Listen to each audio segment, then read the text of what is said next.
여러분 반갑습니다. 우리 한국기독교장로회 평화통일위원회와 평화공동체운동본부가 이번에 기획한 북콘서트 5번째 시간입니다. 이번 회기로는 마지막인데요. 우리가 앞으로 계속 이런 것을 기획할 거라고 말씀드리면서 오늘 모실 손님은 우리 한국기독교교회협의회에서 화해통일위원장으로 오랫도록 역임하시고 지금은 또 한국교회 남북교류협력단의 공동의장을 맡으셔서 정말 오래도록 남북한 교회가 서로 협력하고 교류하는데 아주 수고해 오신 열림교회 나액진 목사님이십니다. 여러분 환영하는 박수 한번 쳐주시기 바랍니다.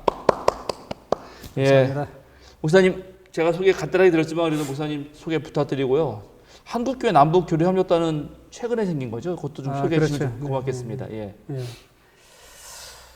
저는 이 평화통일 문제에 대해서 관심을 갖게 된 계기는 우리 노예, 우리 총회안에 전부 노예 평화통일위원회가 있잖아요. 그 평화통일위원회 서기를 맡게 되었고 그 당시에는 우리 노예가 둘로 갈라지기 전이니까 그때 이제 위원장을 홍근수 목사님이 하셨어요. 그러니까 서울 노예와 서울 북노예가 갈라지기 전에 하나 있을 때 그게 몇 년도 정도 됩니까, 목사님?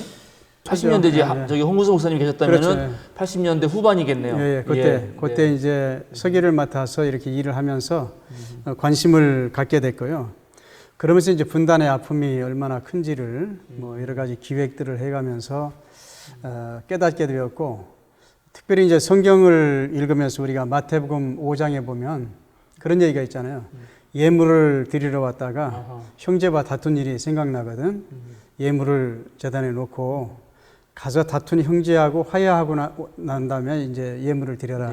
이런 말씀이 있는데, 사실 지금 우리 남과 북은 오랜 동안 이렇게 헤어진 상황 속에서 아직도 제대로 화해하지 못하고 우리가 지금 예배를 드리고 있잖아요. 근데 이 예배라고 하는 것이 정말 반쪽 예배가 아닌가. 진정한 화해 후에 진정한 온전한 예배를 우리가 드릴 수 있겠다 하는 그런 생각을 가지고 정말 남과 북이 함께 화해하고 진정한 평화 통일의 길로 가는 것이 참 좋겠다 하는 생각을 가지고 이 일에 이제 관심을 갖게 되었고요. 그러면서 자연스럽게 이제 평화 통일 문제에 대해서 이렇게 노력을 하다가 한국교회 남북교류협력단 이제 공동의장을 맡아서 하고 있는데요. 지난 2018년, 그러니까 2년 전 일이죠. 2년 전에 WCC 70주년 대회가 스위스 제네바에 있었어요. 그때 이제 제네바에 한 150명의 전 세계 이제 중앙위원회가 모이는 그런 아주 중요한 회의가 있었어요. 근데 그 회의에 프란치스코 교황이 거기 참여해서 함께 할 수 있었고, 그 당시에 이제 그 회의 이후에 이제 우리가 한반도 에큐메니칼 포럼이라고 하는 것을 제네바에서 갖게 됐는데, 그 한반도 에큐메니칼 포럼을 할 때 이제 북쪽에 있는 이제 강명철 위원장을 비롯해서 북쪽의 대표들이 함께 참여하게, 조선 그리스도교 연맹, 그렇죠. 조선 그리스도교 연맹 위원장을 비롯해서 그분들이 참석하게 되었죠. 근데 사실 이제 한반도 에큐메니칼 포럼이라고 하는 것은 어떻게 해서 됐느냐면은 2006년도에 교단 안에 이제 평화통일위원회가 있는데 대부분 이제 회의 구조로 돼 있어요. 근데 정말 이 한반도 평화를 위해서 실질적으로 일을 할 수 있는 그런 어떤 실행기구가 필요하겠다. 이렇게 생각이 돼서 이제 우리가 지금 이 일을 하고 있는 평화운동본부를 결성하는 일을 하게 됐죠. 근데 이제 평화운동본부를 결성하는 일을 하게 되면서 국제협의회를, 우리가 그 당시에는 아카데미 하우스에 우리 총회 본부가 있었는데 2박 3일 동안 국제협의회를 하게 됐어요. 그래서 평화운동본부가 출범을 하면서 그 국제협의회를 통해서 우리 평화운동본부가 한반도 에큐메니칼 포럼을 제안하게 된 거죠. 그래서 이제 이 세계교회가 그걸 받아들여서 이제 한반도 에큐메니칼 포럼이 2006년도부터 시작이 되어서 쭉 계속해서 이어지게 됐는데, 그때 당시에 이제 이 에큐메니칼 포럼에 이 상임위원회 이제 북쪽의 대표들이 함께 들어와서 세계 교회와 함께 하는데, 이 한반도 에큐메니칼 포럼이라고 하는 것은 북쪽을 어떻게 도울 것인가, 세계 교회가. 그래서 북쪽이 거기에 와서 이제 북쪽의 이야기를 청취하고 하나의 라운드 테이블이라고 보면 됩니다. 네. 그렇게 해서 쭉 진행을 해왔는데 지난 그 70주년 WCC 중앙위원회 이후에 한반도 에큐메니컬 포럼이 이제 진행이 되면서 거기서 이제 북쪽 대표들하고 함께 논의를 해서 앞으로 이제 북쪽을 돕는 일들도 이 남쪽에 있는, 남측에 있는 모든 민간 기구들이나 교회가 단일 체계를 좀 갖추고 아하. 그렇게 해서 좀 단일 창구를 통해서 함께 이렇게 도왔으면 좋겠다. 이렇게 같이 협의를 하고 와서 이제 한국교회 남북교회 협력단을 만들게 됐던 거고요. 네. 여기에는 이제 우리 NCC하고 또 뭐 한교총이라든가 아니면 또 더 나가서는 이제 그동안 이제 대북 관계를 쭉 이제 주도해 왔던 NGO 단체들이 이 속에 함께 들어오고 뭐 기존의 YWCA나 YMCA 이런 것들이 다 함께 들어와서 이제 한국 교회나 이런 데를 전부 아우르는 하나의 대북 단체라고 보면 되죠. 우리 교단을 중심으로 사실은 평화운동 또 우리 통일운동 꽤 열심히 해왔는데 거기를 모태로 해서 이게 한반도 에큐메니컬 평화 포럼이니까 세계가 같이 하게 되고 네네. 그리고 거기서 논의하는 가운데 그동안 참여 못했지만 또 대북 관련해서는 많은 기구들도 있고 사실은 그렇죠. 또 뭐 보수적인 진영의 교회들도 나름대로 애써서 하는 것들이 있는데 그걸 모아보자 했던 그런 의미가 있군요. 그렇죠. 예. 그 한국교회 남북교류협력단이 구체적으로 생기고 나서 좀 한 일들이 뭐가 있습니까? 국제기구들의 경험들을 좀 듣고 해야 되잖아요. 네. 그래서 이제 국제 그 지원 민간단체들을 좀 불러서 그 노하우들을 이제 함께 논의하기 위해서 협의회도 진행을 했고요. 그동안 뭐 필요한 것들을 지원하는 부분들도 하고 그리고 함께 지금 그동안 쭉 해오던 단체들이니까 네네. 그 단체들이 함께 모여서 지금까지 해왔던 일들을 서로 공유하고 나누고 그리고 이 일들을 어떻게 효율적으로 감당할 것인가 하는 그런 협의회들을 해나가고 있고 그래서 좀 단일한 그런 체계를 갖추어서 우리가 이제 도우려고 지금 노력하고 있는데 이번에 이제 코로나 팬데믹이 생기면서 조금 많은 어려움이 있죠. 네. 이런 부분들을 이제 뚫고 이제 정말 할 일이 많이 있죠. 그래도 뭐 지난번에 보니까는 제가 뉴스에서 CBS 뉴스인가 해서 봤던 것 같은데 어쨌든 코로나 상황이라 하더라도 70주년 지금 한국전쟁 70주년을 맞이해서 네. 이렇게 가만히 있으면 안 된다 이런 성명서도 발표하신 네. 걸로 제가 알고 있습니다. 네. 상당히 오랜 시간 계속해서 또 우리 교단을 대표해서도 많은 남북 간 교류 문제를 하셨는데 요즘 상황을 좀 어떻게 보십니까? 사실은 우리가 2018년에 문재인 네. 정부가 들어서서 상당히 기대를 했고 또 북미 관계라든가 남북 관계가 좋아지리라 엄청나게 기대를 했는데 또 다시 소강 상태에 있잖아요. 네. 그렇게 남북 관계라고 하는 것은 단순히 남과 북의 관계 속에서만 볼 수 없는 거죠. 결국 남북 관계가 아무리 좋다고 하더라도 이 문제를 풀어가는데 이제 국제적인 그 지정학적인 관계 속에서 상당히 많은 어려움들이 있다고 생각이 돼요. 네. 그래서 지난 2017년 판문점에서 남북의 정상들이 만나는 그 모습에서 우리가 정말 감동과 전율을 느꼈잖아요. 그럼요. 네? 네. 정말 우리 한반도 안에서 그것도 정말 우리 민족의 분단의 상징인 그 판문점에 남과 북의 두 정상이 만나서 손을 맞잡고 네.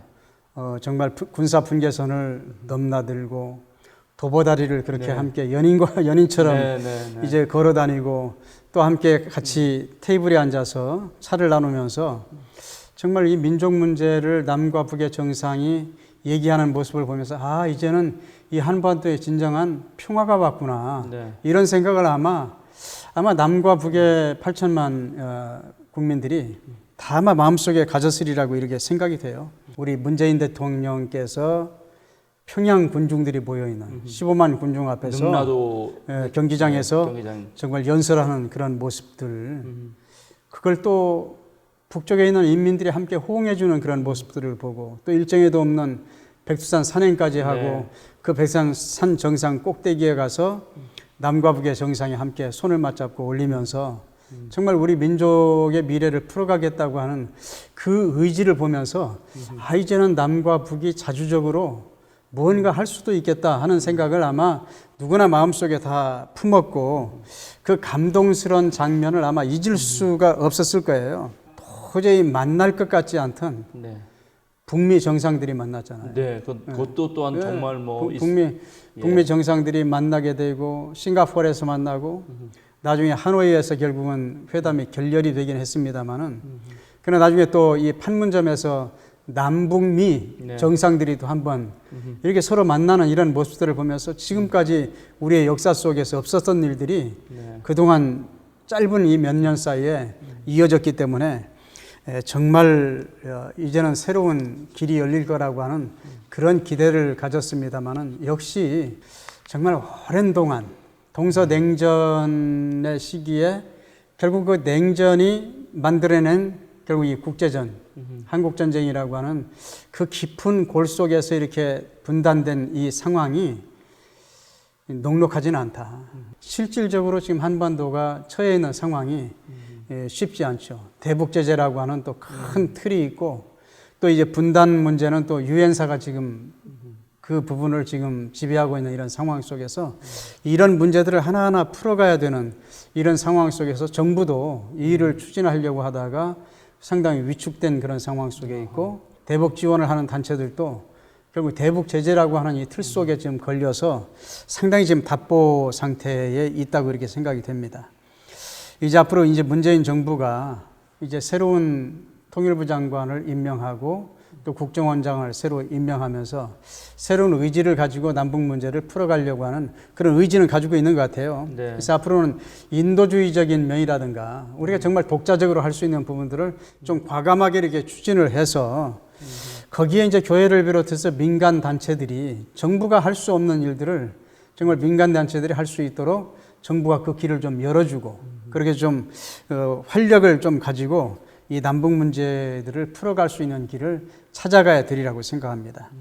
이번에 뭐 코로나 전국을 거치면서 뭐 우리 정부가 제안도 했지만 방역 문제라든가 이런 의료 문제라든가 이런 문제들로 지금 이렇게 조심스럽게 접근해 가면서 문제들을 좀 풀어가면 어떻겠나는 그런 생각이 좀 듭니다. 저도 그 우리 문재인 대통령하고 김정은 그 국무위원장이 만날 걸 보면서 사실은 저 어릴 때지만 아주 과거를 떠올리게 됐어요. 그렇죠. 예, 우리 저 89년도에 문익환 목사님 김일성 수석하고 만나는 장면이라든가 그 이후에 김대중 대통령하고 또 우리 김정일 국방위원장 또 이어서 노무현 대통령 만나는 그렇게 하나 이렇게 좀 이렇게 뭐랄까요 느리지만 그래도 뭔가 그런 과거의 역사가 있었기 때문에 이런 게 이뤄진 거 아닌가 생각이 들면서도 목사님 말씀하신 대로 이게 단순히 우리 둘이만 하면 되는 문제면 어떻게 해볼 텐데 예.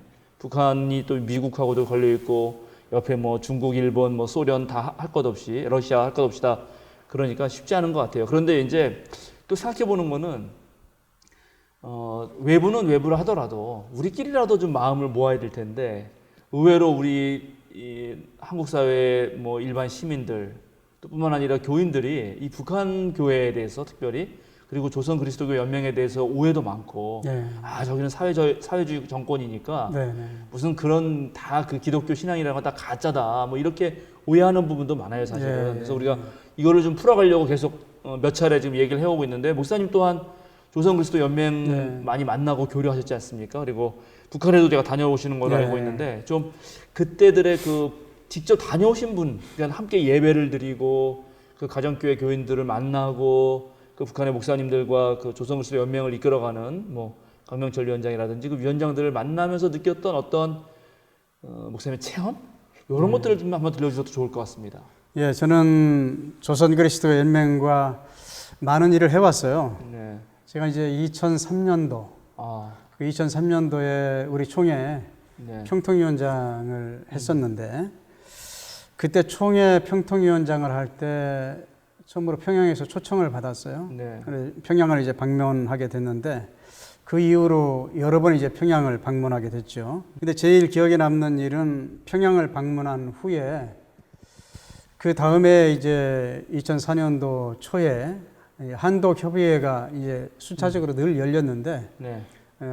이제 한국 교회하고 독일 교회하고 끊임없이 이렇게 함께 모이면서 이제 분단의 경험들 네. 이제 이미 이제 뭐 독일 같은 경우는 이제 통일의 경험들도 있고 네. 그래서 그런 경험들을 함께 나누는 그런 협의회를 늘 개최해 왔는데 그때 이제 독일 교회가 한국 교회와 그다음에 이제 북쪽의 조선 그리스도교 연맹을 함께 초청한 거예요. 네. 그래서 이제 프랑크푸르트 인근에 있는 헤센나사우 주 교회가 운영하는 우리로 말하면 아카데미 하우스 같은 그런 아놀드하임이라고 하는 곳에 있는데 그곳에서 이제 우리가 회의를 하게 됐는데 그때 당시에 이제 지금 현재 위원장인 강명철 위원장의 아버지였던 강영섭 네. 목사님이 거기에 참석했죠. 네. 그쪽에 있는 조그련 분들과 함께 참여하게 됐는데 그 한독 협의회에 오신 강영섭 목사님하고 함께 좀 협의를 해서 우리가 해외에서 이렇게 만나는 것도 굉장히 중요하지만 우리 이제 한반도, 조선반도 이 문제를 놓고 남과 북의 그리스도인들이 남과 북의 교회가 우리 땅에서 한번 기도회를 하시죠. 이렇게 제가 제안을 했어요. 네. 제안을 했는데 그 당시에 이제 강영섭 목사님이 그럼 돌아가서 우리 합시다. 이렇게 응답을 해서 그해 바로 돌아와 가지고 몇 개월 사이에 이제 만들어 가지고 2004년도 5월 10일부터 5월 12일까지 김정숙 휴양소라고 있었어요. 그 당시에 금강산에. 네. 그러니까 그 당시에는 이제 금강산이 이제 개방은 되긴 됐지만은 김정숙 휴양소라고 하는 것은 김일성 주석의 부인 아닙니까? 그 영부인의 그 휴양소로 되어 있는 곳인데 한 2층 건물이었어요. 거기에서 이제 기도회를 하자고 그래서 들어갔는데 굉장히 저는 그 당시에 들어가는 입구에서부터 상당히 감동적이었어요. 우리가 정말 찬송을 부르고 기도하고 함께 기도회를 할 수 있다고 하는 것이 굉장히 실감이 나지 않더라고요. 그때 당시에 이제 우리 기장에 교인들이 한 60명이 함께 참석하고 네. 북쪽에서도 이제 오고 또 그쪽에서 다 의료원들이 함께 이제 봉사도 해주고 그렇게 했습니다. 그래서 우리 교단과 기도회를 갔다가 이제 NCC로 한국교회를 대표하는 NCC와 함께 기도회를 해야 된다. 제가 그렇게 요청을 해서 NCC와 함께 기도회를 했죠. 때로는 이제 금강산에서 600명에서 800명 정도 모이는 많이 모였었네요. 네, 그런 기도회도 개최했고 또 우리가 이제 전세기로 평양으로 가서 우리 이쪽에서 전세기를 타고 남북 직항로를 통해서 평양으로 들어가서 봉수교회 가서 예배를 드리고 하면서 한 6차례 정도 이렇게 남북 기도회를 매년 이어왔던 것들이 지금도 머릿속에 생생하고 그 예배 속에서 우리가 성찬을 하게 됐죠. 네. 성찬을 하게 돼서 뭐 그쪽에서 떡을 준비하면 우리가 포도주를 준비하고 이렇게 해서 성찬을 함께 하는데 그 당시에 잊혀지지 않는 것은 그 예배에 참석했던 평양 그 교인들 가운데 이 성찬을 받아가지고 이 예배석에 들어가서 정말 흑흑거리면서 눈물을 흘리는 교인들도 봤고 어떤 분들은 그 소리를 내지 않게 해서 수건을 입에다 물고 막 이렇게 좀 오열하는 그런 부분들도 보면서 이분들 속에 그래도 과거에 가지고 있던 그런 신앙적인 경험들이 아직도 그 속에 정말 진하게 남아있구나 하는 것들을 느꼈어요.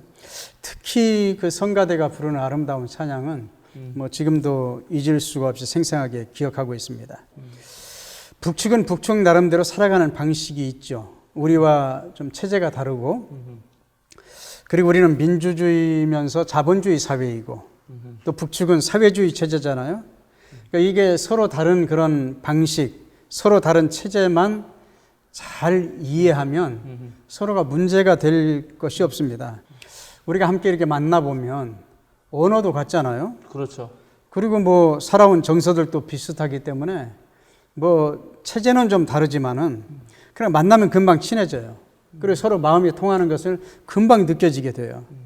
정말 상대방을 존중하는 태도만 지니게 된다고 하면 나름대로 북측의 그리스도인들이 그 사회주의 체제라고 하는 그 속에서 정말 신앙을 굳건하게 지켜가는 모습을 우리가 볼 때에 우리가 정말 자유롭게 이 자본주의 체제 속에서 신앙생활하는 우리 모습으로 그들을 이해하면서 들여다보면 우리보다도 훨씬 더 진지하게 그 신앙을 이어가고 있구나 하는 것을 느끼게 됩니다. 특히 이제 북조선은 뭐 국가 지도자는 대단한 위상을 가지고 있지 않습니까? 네네. 뭐 북측에 가가지고 우리가 그 북한의 지도자를 함부로 얘기한다거나 뭐 함부로 뭐 말한다거나 이런 일을 하면 관계가 굉장히 안 좋아질 수가 네. 있는 거죠. 네. 그러니까 그런 부분들, 북측이 정말 중요하게 생각하는 것들을 우리가 중요하게 여겨줄 줄 알고 상대방이 중요하게 생각하는 것을 중요하게 생각하지 않고 접근하면 결국 관계가 형성이 될 수가 없잖아요. 신뢰가 그렇죠. 되지 않잖아요. 네. 이런 부분들을 우리가 잘 하면 이제 함께 만나서 뭔가 서로 함께 일을 만들고 함께 또 일들을 할 수 있다고 생각합니다.